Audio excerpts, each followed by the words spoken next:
இது கோவத்தில் உள்ள நீல ஹோட்டல் ரூம் எப்படி கிடைக்கும் பாருங்க.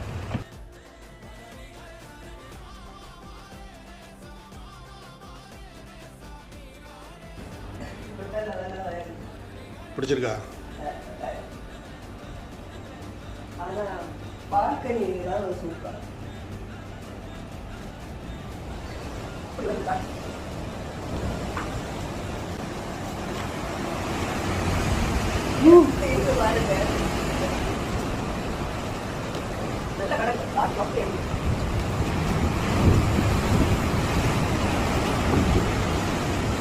கடல் மட்டத்துலேருந்து நாங்கள் ஒரு 4-5வது ஃப்ளோரில் நிற்கோம்.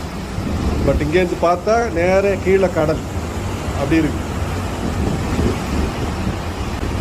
எப்படி இருக்கு?